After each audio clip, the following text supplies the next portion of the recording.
मुझे रिसेंटली मेरे मेल के ऊपर एक कहानी मिली। ये जो कहानी थी, जब मैं इसे पढ़ रहा था तो ये मुझे बाकी कहानियों जैसी नहीं लगी। बाकी कहानियां कैसी होती है, एक नया घर है, उसके अंदर कुछ लोग जाते हैं, फिर उसके बाद उनको कुछ भूत प्रेत दिखता है, बाद में वो लोग डर जाते हैं, आप लोग डर जाते हो। लेकिन आज की ये जो कहानी है, इसे सुनने के बाद मैं खुद डर गया।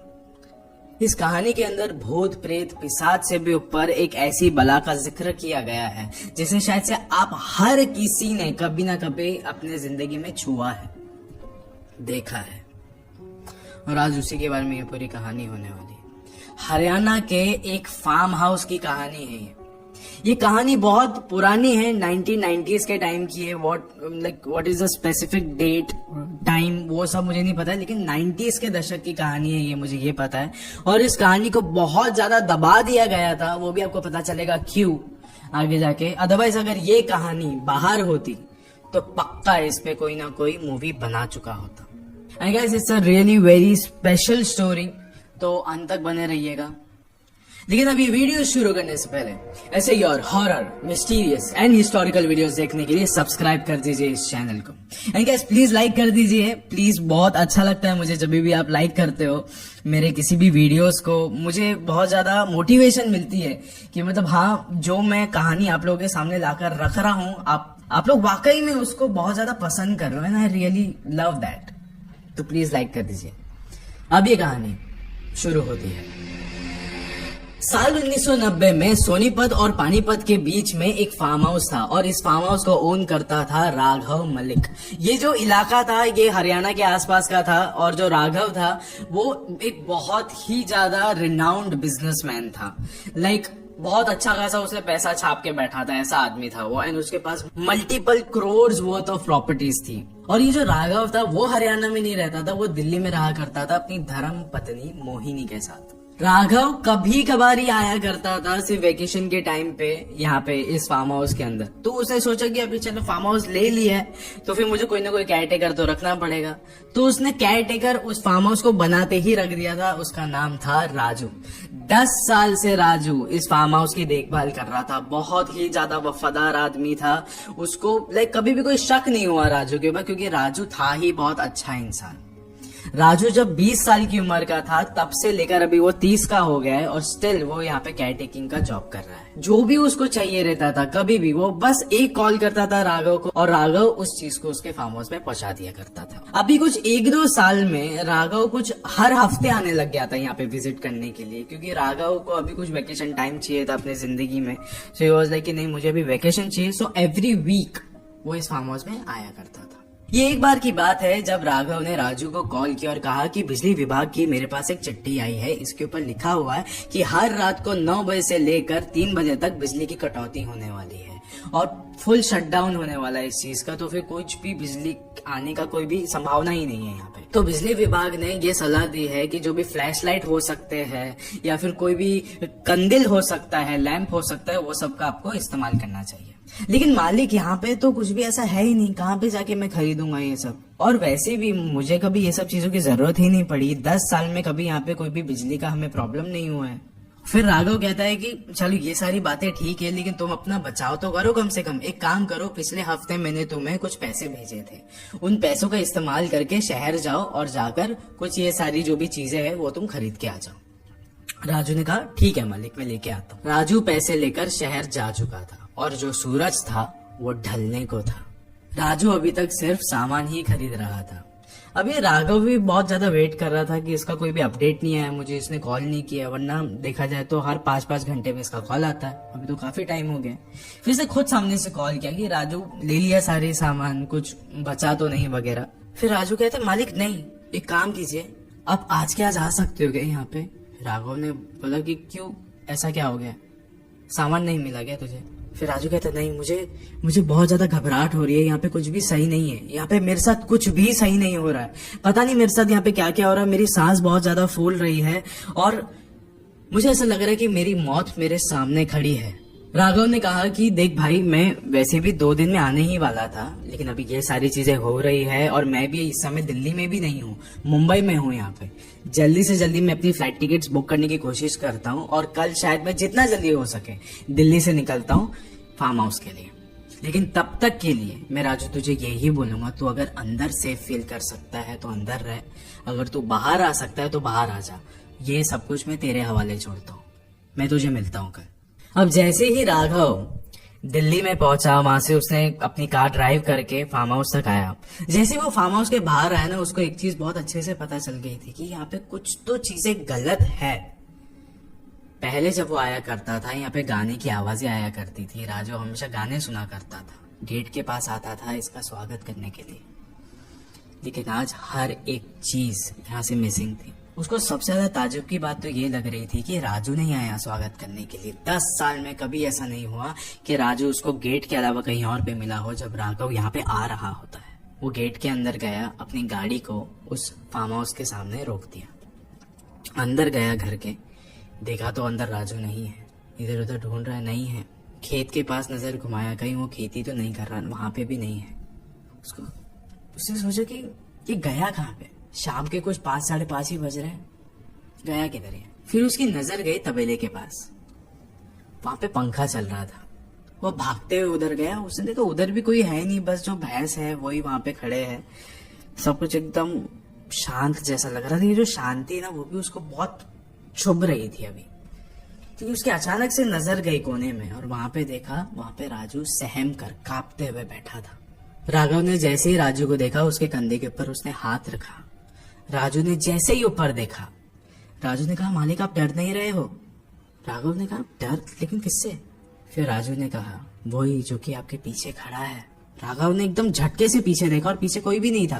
फिर राजू को कहा, ये क्या डराने जैसी बातें कर रहे हो यार तुम, कोई भी नहीं है पीछे। फिर राजू ने कहा, शायद आप नहीं देख सकते हो मालिक, मैं देख सकता हूँ, वो आपके पीछे ही है। फिर राघव ने बोला, शायद इसको बहुत गहरा सदमा लगा है। बाजू में एक स्टील का गिलास पड़ा हुआ था, उसने पानी लिया एंड राजू को दिया, और उसको कहा, अब इत्मीनान से बता मुझे कि यहाँ पे हुआ क्या है। राजू ने अभी पहला घुट पिया पानी का, फिर कहा कि मालिक ये कल शाम की बात है, जब मैं सारा सामान लेकर फार्म हाउस पे वापस लौट रहा था। दिन ढल चुका था और थोड़ी बहुत रोशनी के सहारे में चल तो रहा था, बस उस वक्त जो भी मैंने फ्लैश लाइट या फिर इमरजेंसी लाइट लिए थे, कुछ भी चार्ज नहीं था। जैसे ही मैं आया ना फार्म हाउस के गेट के सामने, मुझे ऐसा लगा कि मैं अकेला नहीं हूँ यहाँ पे। पूरा रास्ता सुनसान था, कोई गाड़ियां भी नहीं चल रही थी उस समय, बस सिर्फ मैं अकेला था और मेरे हाथ में कुछ सामान। फिर भी पता नहीं ऐसा क्यों लग रहा था कि कोई और भी है मेरे साथ। ये सब कुछ छोड़ के मैंने गेट का लॉक खोला, और जैसे ही मैंने दरवाजे के अंदर कदम रखा, मुझे ऐसा लगा मैंने अकेले ने कदम नहीं रखा, एक शख्स आया है मेरे साथ। पता नहीं, मैं उसको बयान नहीं कर सकता हूँ आपके सामने, लेकिन ये सारी चीजें हो रही थी। अब ये कुछ वक्त बीत गया, मैंने सारे इमरजेंसी लाइट चार्ज भी लगा दिए थे, एंड उसके बाद मैं खाना बना रहा था। खाना बनाने के बाद मुझे कुछ पल ऐसा लग रहा था जैसे कि घर के इर्द गिर्द कोई तो घूम रहा है। फिर भी मुझे ऐसा लग रहा था कौन होगा, इतने सारे फेंसेस वगैरह टाप के तो कोई आ नहीं सकता। चलो ठीक है, फिर खाना बन गया, मैं आके डाइनिंग टेबल पे बैठ गया। फिर अचानक से मैंने देखा कि खिड़की के उस तरफ से कोई तो मुझे झांक कर देख रहा है, हंस रहा है देखकर। मुझे लगा पता नहीं ये इंसान कौन है।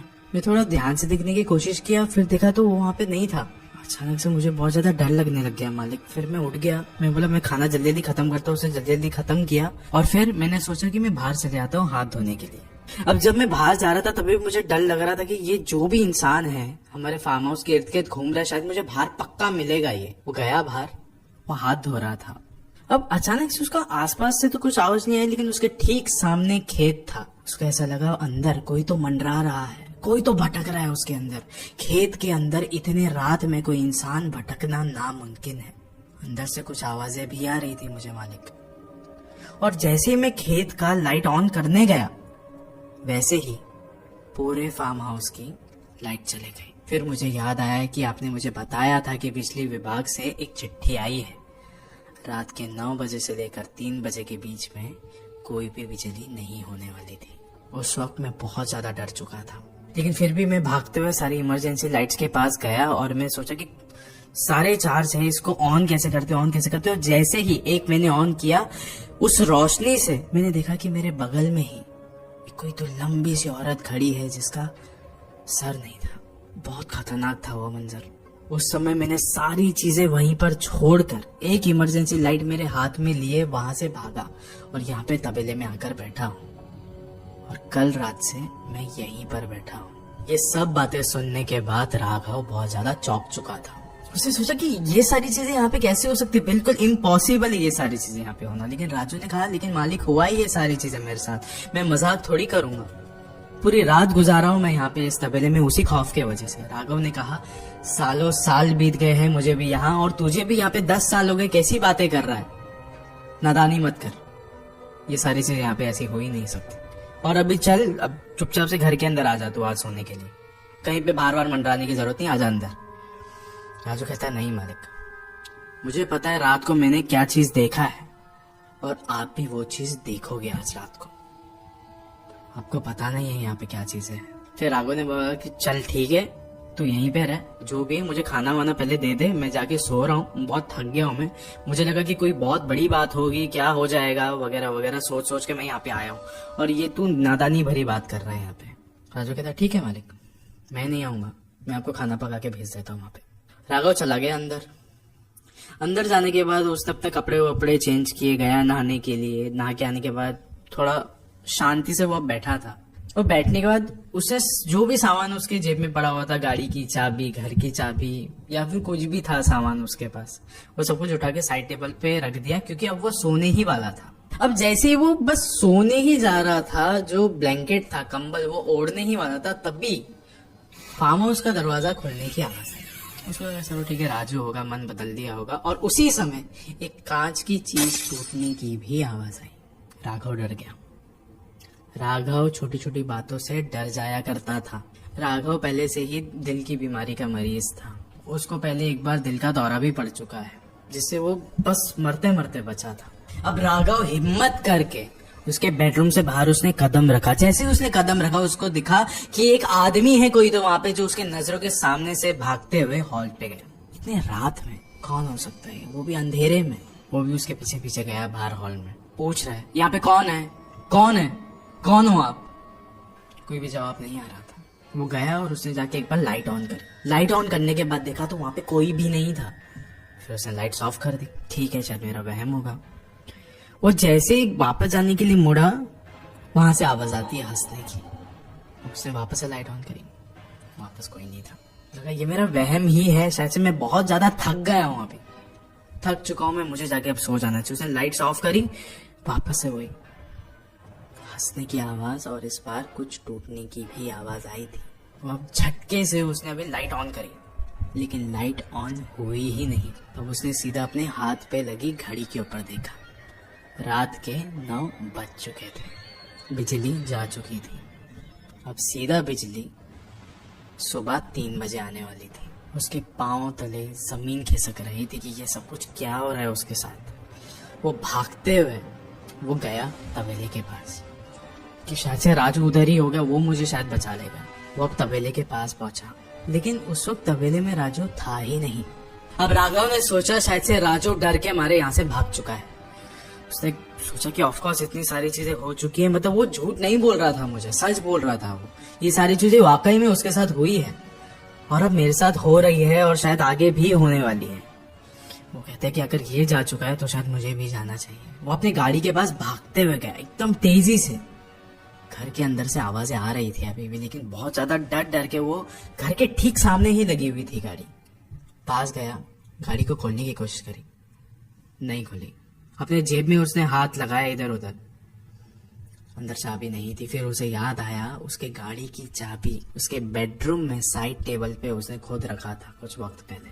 वो एक अलग ही चक्रव्यूह में अभी अटक चुका था, फंस चुका था। कैसे जाऊं अंदर? गाड़ी मेरे सामने खड़ी है, लेकिन इसको चलाने के लिए चाबी चाहिए। चाबी अंदर बेडरूम में पड़ी हुई है, लेकिन इस घर के अंदर भूत और पिशाच की बाधा है। कैसे जाऊंगा मैं अंदर? फिर भी उसने सोचा थोड़ा हिम्मत करता हूँ और धीमे धीमे कदमों के साथ मैं अंदर जाता हूँ और चाबी लेकर वापस आता हूँ। अब जैसे ही वो उस घर के अंदर उसने कदम रखा, उसने बोला ज्यादा से ज्यादा क्या ही हो जाएगा मेरे साथ, क्या ही हो जाएगा, कोई भी नहीं रहेगा यार अंदर। ये सारी चीजें शायद मेरा वहम है। आज तक मैंने अपनी जिंदगी में ये सारी चीजों पर यकीन नहीं किया, तो आज क्यों कर रहा हूँ? क्यों? क्योंकि बस कुछ आवाजें आ रही है मुझे, बस इसलिए। हवा की भी तो हो सकती है। अंदर गया, उसने इर्द गिर्द देखा, कोई भी नहीं था। अपने आप को बस मनाता रहा, अपने आप के अपने माइंड को सेटिस्फाई करता रहा कि नहीं कुछ नहीं, ऐसे ही सोच सोच के वो अंदर गया बेडरूम के पास। साइड टेबल से जो जो चीजें उसने वहां पे रखी थी वो सारी चीजें उसने उठाई और अभी उठा के वो बाहर आ रहा। वो अभी डोर के पास पहुंचा निकलने के लिए। वो जैसे अभी डोर खोलने वाला था तभी उसको किचन से कुछ आवाज आई, जैसे कि शायद से कोई बात कर रहा है या कोई कुछ कर रहा है। वो गया, उसको लगा कि शायद से यहाँ पे शायद राजू हो सकता है। गया, वो वहां पे खड़ा है किचन के प्लेटफॉर्म के पास, वहां पे कोई भी नहीं था। लेकिन अब अचानक से उसको ऐसा महसूस हुआ कि उसके ठीक पीछे कोई तो खड़ा है और उसकी ही तरह सांसें ले रहा है, एकदम तेज।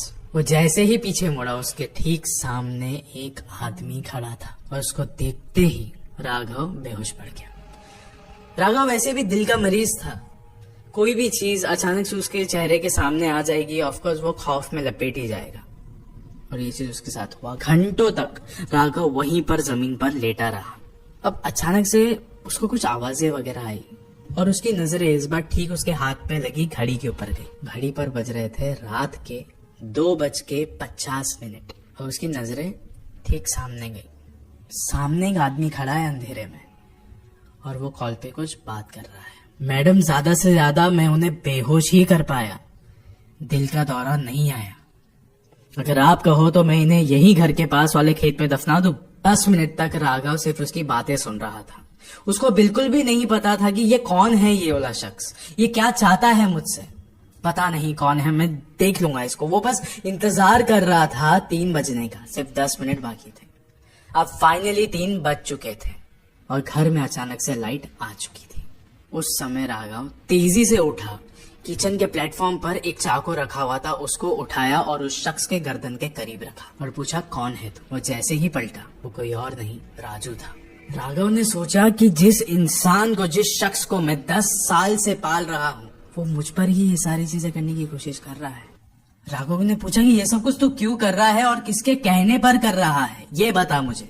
उसी वक्त राजू का फोन बजा और उसके फोन के ऊपर लिखा हुआ था मोहिनी मैडम, यानी राघव की वाइफ। उसने कहा, कुछ भी तो अदल बदल के बात नहीं करेगा। जैसे ठीक 10 मिनट पहले तू अभी बात कर रहा था, वैसे ही तुझे करना होगा। उठा फोन, स्पीकर पे रख। सामने से सीधा फोन उठाते ही मोहिनी कहा कि मार दिया ना उसे, लॉयर वगैरह से सबसे मैंने बात कर ली है, उसके प्रॉपर्टी का 5% मैं तुझे दे दूंगी। फार्म हाउस में बहुत ज्यादा इंटरेस्ट है ना तुझे, फार्म हाउस का ही 5% रखना तू। फिर उस समय राजू ने कहा, नहीं, मैं नहीं मारा उनको और वो शायद नहीं मरेंगे, लेकिन अभी ऐसा लग रहा है कि वक्त अभी आपका आ चुका है मैडम, क्योंकि जो मालिक है वो मेरे ठीक सामने खड़े हैं। उन्होंने एक चाकू मेरे गर्दन के ठीक नजदीक रखा है और मालिक यहीं पर है। मोहिनी ने कुछ नहीं कहा। राघव ने कहा, मोहिनी तुम जल्दी से यहाँ पे आ जाओ। तुम्हें मेरे अगर वसीयत का, मेरे प्रॉपर्टीज का कुछ हिस्सा चाहिए था तो तुम सीधा सीधा मुझसे मांग सकती थी। ये सब कुछ ड्रामा करने की क्या जरूरत थी तुमको? ठीक है, तुम यहाँ पे आ जाओ, प्रॉपर्टी का हिस्सा चाहिए ना, मैं तुम्हें सामने सामने दे देता हूँ, मैं यहीं पर खड़ा हूँ, आ जाओ। फिर मोहिनी ने कहा, अच्छा होगा, ठीक है, अगर तुम सब कुछ शांति से देने के लिए तैयार हो तो मैं भी कुछ नहीं करूंगी, बस मुझे मेरे हक का हिस्सा चाहिए। मैं आ रही हूँ, रास्ते में कुछ 1-1.5 घंटा लगेगा, वहीं पे रुकना आप। फिर उसने फोन काट दिया। 1.5 घंटे तक राघव और राजू वहीं पर खड़े थे। राजू एकदम शर्मिंदा था, वहीं पर खड़ा था। राघव ने कहा कि तेरी कोई भी गलती नहीं है, तू तो सिर्फ एक प्यादा है जो रानी के हुक्म के आगे चल रहा है, तेरी कोई गलती नहीं है। लेकिन याद रख, मैं राजा हूं और शतरंज तब तक चलती है जब तक राजा खड़ा है। अब कुछ 1.5 घंटे तक राघव और राजू वहीं पर खड़े थे फार्म हाउस के अंदर, इधर उधर घूमे जा रहे हैं। अब अचानक से हॉर्न की आवाज सुनाई देती है। राघव को पता चल जाता है कि ये कोई और नहीं, ये मोहिनी ही है, वो आ रही है। जैसे ही दरवाजे पर नॉक आता है, एक दस्तक सुनाई देती है। राघव सीधा पलटता है राजू की तरफ, कहता है, इस पूरे प्रॉपर्टी का जहाँ पे तू खड़ा है उसका 10% मैं तुझे देता हूँ आज। जैसे ही मोहिनी अंदर आएगी तो उसे मार देगा। राजू कुछ नहीं कहता है, वहीं पे वैसे एकदम सटीक खड़ा रहता है। राजू जाके दरवाजा खोलता है। मोहिनी अंदर आती है, कहती है, अच्छा हुआ कि तुम्हें अक्ल आ गई राघव, वरना न जाने राजू तुम्हारे कितने टुकड़े करता। राजू ठीक उसके बाजू में ही खड़ा था। फिर राजू कहता है कि नहीं मैडम, मैंने आपको कॉल पे भी तो कहा था अब वक्त आपका आ चुका है। उसके हाथ में जो चाकू था उसने मोहिनी के सीने के आर पार कर दिया। चाकू लगते ही मोहिनी नीचे जमीन पर गिर जाती है, खून बहने लगता है। राजू बस राघव की तरफ देखता है और राघव जमीन की तरफ देख के मोहिनी को देखकर मुस्कुराता है और कहता है, पता है कॉल पे मैं तुझे कहा था कि मैं वैसे भी 2 दिन में आने ही वाला हूँ, मुझे एक इम्पोर्टेंट काम है, याद आया? राजू ने कहा हाँ। फिर राघव कहता है, मैंने 1 हफ्ते पहले ही इस फार्म हाउस की डील कर ली है, सारे पैसे मैंने अपने पास रख लिए हैं। ये फार्म हाउस मेरा है ही नहीं, यहाँ पे मैं आया था अपना सामान लेने के लिए, सब कुछ शिफ्ट करने के लिए, तुझे भी बताने के लिए। लेकिन चलो बहरहाल जो होना था हो गया। ये सारी बातें सुनने के बाद राजू के पैरों तले जमीन खिसक गई। उसके हाथ से वो चाकू नीचे गिर गया और वो अपना सर पकड़ के नीचे बैठ गया और वो कहने लगा, 10 साल से आपका वफादार था मैं, आज न जाने 5%, 10%, ये सारी चीजें सुनने के बाद मेरी नीयत बदल गई। आपसे गद्दारी कर ली मैंने, मेरे मालिक से जिन्हें मुझे 10 साल से पाला था, आपकी पत्नी को भी मैंने मार डाला।